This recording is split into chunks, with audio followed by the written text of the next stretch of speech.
Hello दोस्तों, this is Gopesh and welcome to the Namo classes. आज हम क्लास 10th की आरबीएससी जो बुक है उसका पहले जो चैप्टर है उसमें दूसरे पार्ट का हम आज रिवीजन करेंगे। हमने दूसरा पार्ट अभी पढ़ा है, गुहिल वंश के बारे में हमने पढ़ा था, तो उसका एक बार रिवीजन करेंगे। उसके बाद हम आगे मारवाड़ वंश पढ़ेंगे। ठीक है, आप सभी ध्यान से इसे सुने और सब्सक्राइब ज़रूर कर लें इस चैनल को, जिससे हमें मोटिवेशन मिले दोबारा और अच्छी वीडियो बनाने के लिए। धन्यवाद। तो हम इसके लिए पढ़ेंगे, रिवीजन करते हैं पहले। राजस्थान में 16 महाजनपद, जो जनपदों की बात हुई थी कि राजस्थान में कितने जनपद है, 16 महाजनपद। और ये कहाँ कहा गया है, बौद्ध ग्रंथ के अंगुत्तर निकाय में कहा गया है। एक एक लाइन जो लिखा हुआ है वो प्रश्न आए हुए हैं सभी के, तो ध्यान से देखें। शिवी, जो शिवी क्षेत्र है वो कहाँ है, वो चित्तौड़ के आसपास के क्षेत्र को हम शिवी बोलते हैं।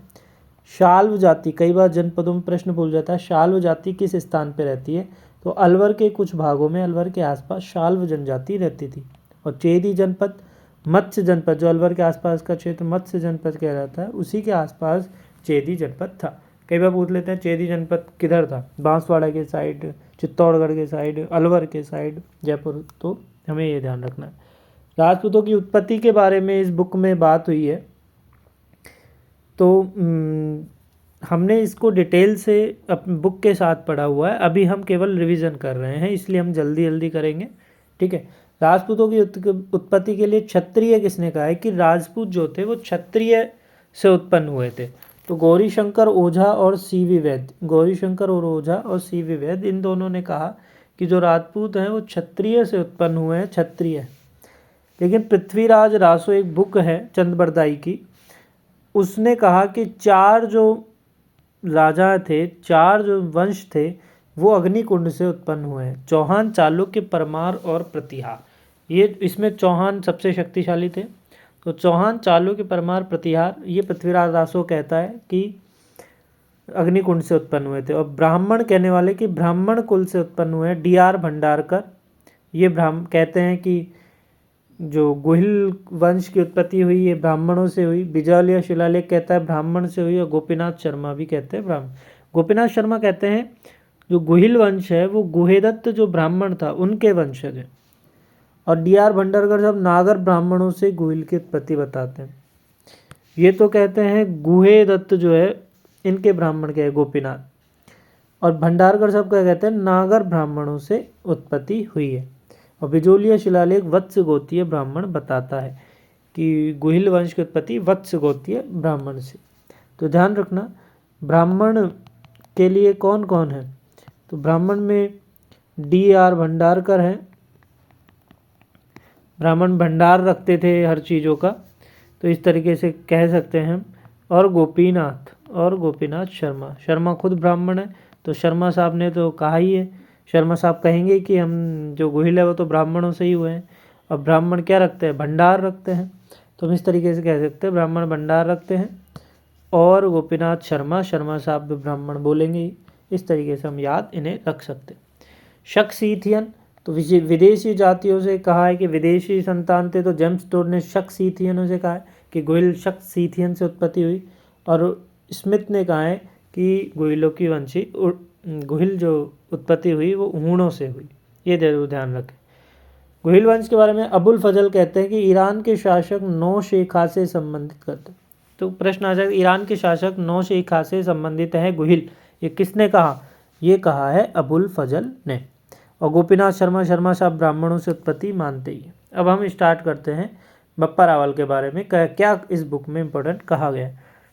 तो राजधानी बप्पा रावल ने अपनी राजधानी नागदा बनाई 734 ईस्वी में। मानमोरी से चित्तौड़ को, मानमोरी राजा था, उससे चित्तौड़ को जीता।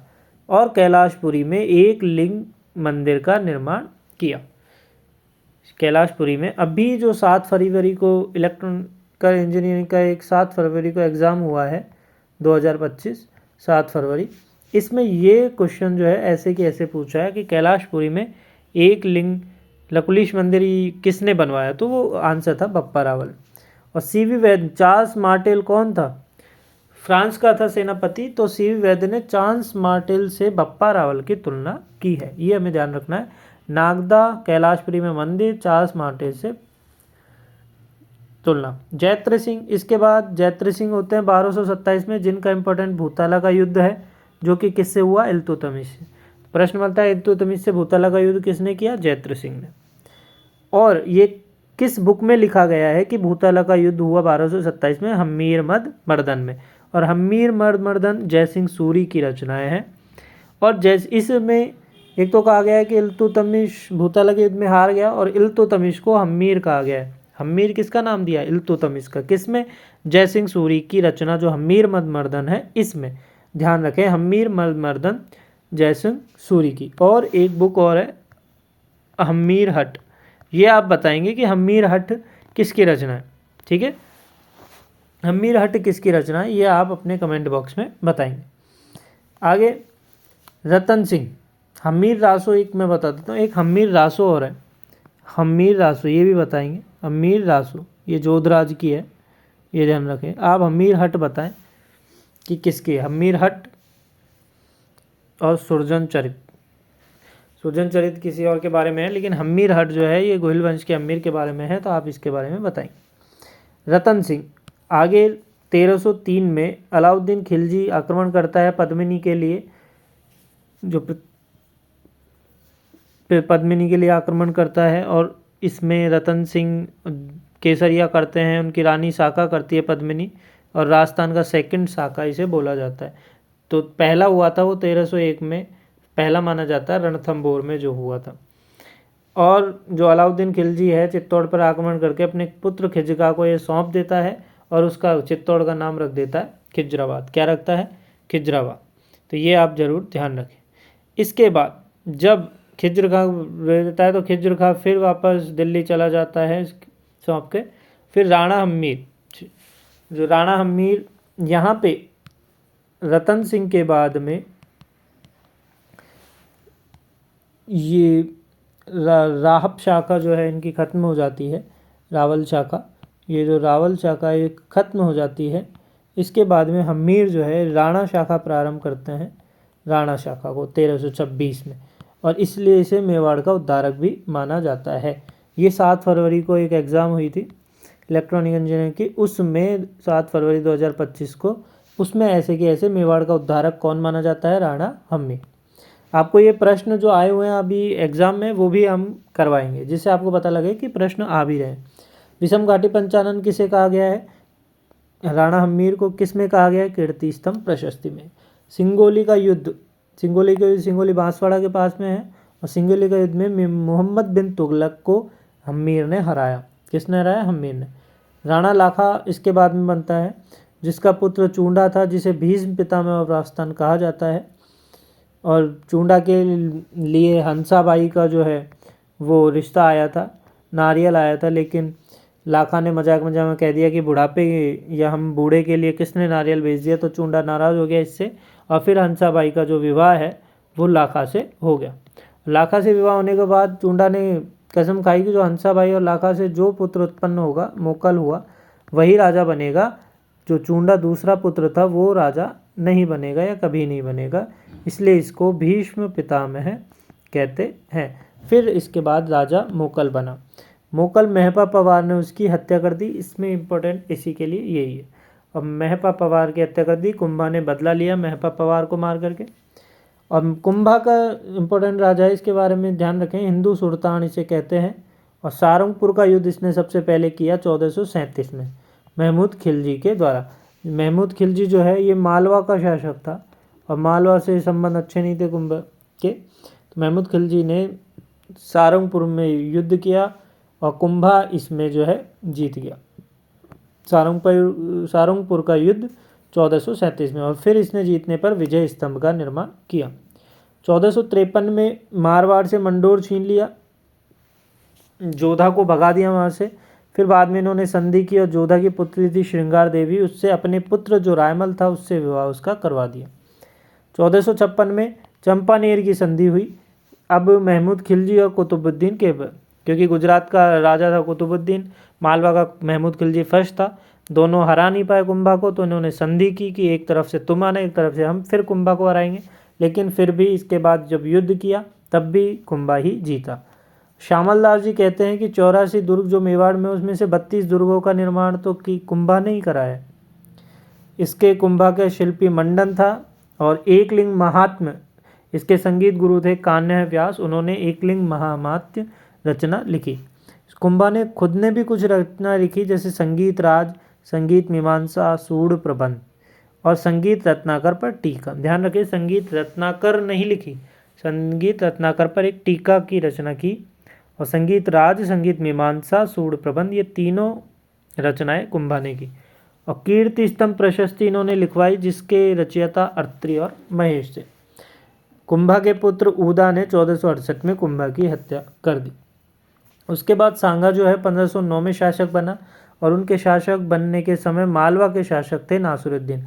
एक ये प्रश्न आया है, ये ध्यान रखा कि शपथ ग्रहण के समय या राजा बनने के समय, जब सांगा राजा बना उसके समय मालवा का शासक कौन था? तो ध्यान रखा, नासिरुद्दीन जो है मालवा के शासक थे। कई महमूद खिलजी सेकंड कह देते हैं, लेकिन महमूद खिलजी सेकंड युद्ध के समय थे, राजा बनने के समय नासिरुद्दीन था, ये ध्यान रखना है। सांगा ने 5-6 युद्ध किए हैं, उनके बारे में एक खातौली का युद्ध जो कि कोटा में है, खातौली का युद्ध 1517 में इब्राहिम लोदी के साथ किया और सांगा उसमें जीत गया। फिर बाड़ी जो धौलपुर के पास में, इसका युद्ध किया 1518 में इब्राहिम लोदी और सांगा के बीच, इसमें भी सांगा जीत गए। फिर गागरोन युद्ध 1519 में महमूद खिलजी सेकंड से किया, ध्यान रखें यहाँ सेकंड है, इसमें भी सांगा जीत गया। फिर बयाना का युद्ध किया फरवरी 1527 में बाबर के साथ, क्योंकि जब इब्राहिम लोदी से युद्ध किया, पानीपत का युद्ध हुआ इब्राहिम लोदी और बाबर के बीच, जिसमें बाबर जीत गया। और उसके बाद फरवरी 1527 में बयाना का युद्ध बाबर से हुआ और खानवा का युद्ध 17 मार्च 1527 में बाबर के साथ हुआ, जिसमें बाबर जीत गया। ये क्रम से ध्यान रखना आपको, खातौली 1517, बाड़ी 1518, गागरोन 1519, बयाना 1527, खानवा 1527, मार्च 1527। एक प्रश्न ये आया हुआ है कि खातौली जो है कहाँ पे है, ध्यान रखना कोटा के समीप है। राणा उदय सिंह इसके बाद में राजा बनते हैं, मालदेव के सहयोग से वो 1537 में राज्याभिषेक होता है और यहाँ पे बनवीर को हराते हैं। वो बनवीर को पन्ना धाय की कहानी आपने सुनी ही होगी। पन्ना धाय ने अपने पुत्र चंदन की बलि देके या उसको सौंप करके और उदय सिंह को बचाया था। फिर उदय सिंह बनवीर को मार के राज्याभिषेक करवाते हैं। 1559 में उदयपुर राजधानी बनती है। ये सोचते हैं कि उदयपुर को राजधानी बनाए, चित्तौड़ से ज़्यादा सुरक्षित, और उदय सागर झील और मोती मगरी इन्होंने बनवाई। अकबर 1556 या 1555 में लगभग अकबर आ गया था। उसके बाद में वो आक्रमण करता है 1567 में अकबर आक्रमण करता है चित्तौड़ पर। तो जब चित्तौड़ पर आक्रमण करता है तो जयमल फत्ता को आगरा के किले, जयमल फत्ता को वहाँ छोड़ के वो चला जाता है। जयमल फत्ता युद्ध करते हैं अकबर से और वीर गति को प्राप्त होते हैं। तो अकबर ये देख के बहुत खुश होता है उनकी वीरता को देख के, इसलिए वो आगरा किले के बाहर हाथी पे सवार मूर्ति उन दोनों की लगाता है। राणा प्रताप, महाराणा प्रताप कीका इसे बोलते हैं, 1540 में इनका जन्म हुआ। 9 मई को कुंभलगढ़ में इनका जन्म हुआ। प्रताप भी अकबर से हमेशा संघर्ष करते रहे। अकबर ने इनको मनाने के लिए 4 शिष्टमंडल भेजे, जमा भट्ट, पहले जलाल खां, फिर मान सिंह, फिर भगवान दास और टोडरमल। इनको क्रम से ध्यान रखना है, ये बहुत इंपॉर्टेंट है, इन चीज़ का ध्यान रखना। हल्दी घाटी युद्ध 18 जून 1576 को हुआ अकबर और प्रताप के बीच। हकीम खां सूर प्रताप के सेनापति थे और जब प्रताप हार गए, प्रताप के चोट लग गई, तो झाला बीदा ने उनका मुकुट पहना और वो वहाँ से चेतक के साथ निकल गए। हल्दी घाटी युद्ध को जेम्स टॉड ने कहा था और इसको खमनौर का युद्ध अबुल फजल ने कहा था और गोगुंदा का युद्ध बदायूं ने कहा था। कि गोगुंदा का युद्ध किसने कहा? बदायूं ने। और हल्दी घाटी युद्ध को मेवाड़ की थर्मापोली कहा जाता है। और मेवाड़ का मैराथन किसे कहा जाता है? दिवेर के युद्ध को, जो कि 1582 में हुआ। जेम्स टॉड ने इसको मैराथन कहा है। बारडोली में महाराणा प्रताप का अंतिम संस्कार हुआ। उसके बाद में अमर सिंह राजा बनते हैं फरवरी 1516 में। अंततः मेवाड़ मुगल संधि हो जाती है। अमर सिंह देखते हैं कि बहुत जो चित्तौड़ उदयपुर के जो जनता है वो बहुत परेशान हो रही है युद्धों से, इसलिए वो क्या करते हैं, मुग़लों की संधि कर लेते हैं। इनके जो पुत्र होते हैं, अमर सिंह के जो पुत्र होते हैं कर्ण सिंह, उन पे शाहजहाँ जो है वो दबाव बनाता है, शाहजहाँ बात करता है तो अंततः अमर सिंह मान जाते हैं और अमर सिंह के बाद में कर्ण सिंह बनते हैं। जगत शिरोमणि मंदिर तो जयपुर में है। जगत मंदिर पिछोला झील में जो बनवाया था इन्होंने शुरुआत की थी, लेकिन इनके पुत्र जो जगत सिंह थे उन्होंने ख़त्म किया था जग मंदिर को बनाना, इसलिए इन्होंने अपने नाम पे जगत सिंह के नाम पे जग मंदिर रखवा लिए। कहाँ बनाए थे? पिछोला झील में। वो हम इस बुक में वो चीज़ दी नहीं हुई है, इसलिए हम इस वंश की जब अच्छे से चर्चा करेंगे तब हम हर चीज़ को लेंगे। अभी केवल जो 10th की RBSC बुक में जो इम्पोर्टेंट चीज़ है हम उन्हीं के बारे में चर्चा कर रहे हैं। राज सिंह के बारे में इसमें बताया गया है कि उन्होंने चारुमती से विवाह किया, जिससे औरंगजेब नाराज़ हुआ। 1679 में जजिया कर लगाया औरंगजेब ने, उसका भी विरोध हुआ। गोमती नदी को रोक के उन्होंने राजसमंद झील का निर्माण किया। कौन सी नदी? गोमती। और राज प्रशस्ति की रचना राजसमंद झील के पाल पे ही करवाई, रणछोड़ भट्ट द्वारा। किसके द्वारा? रणछोड़ भट्ट के द्वारा। तो इतना ही है। मेवाड़ के जो हमने गुहिल वंश पढ़े उनका जो हमने कल पढ़ा था उसका रिवीजन हो गया है। इसके बाद में हम मारवाड़ वंश पढ़ेंगे। क्या पढ़ेंगे? मारवाड़ वंश। इस बुक में जो दिया हुआ है हम अच्छे से तैयार कर रहे हैं, इसलिए वीडियो थोड़ा लंबा हो जा रहा है। फिर भी मैं कोशिश कर रहा हूँ कि आपका समय ज़ाया ना हो और बहुत जल्दी आपका रिवीजन होता रहे। ध्यान रखें, रिवीजन बहुत ज़्यादा ज़रूरी है। ये नहीं है कि हम एक बार पढ़ते जाएँ, रिवीजन बहुत ज़्यादा ज़रूरी है, याद नहीं रहता। तो आप ध्यान रखें और आप इस चैनल को प्लीज़ सब्सक्राइब कर लें। थैंक यू, धन्यवाद।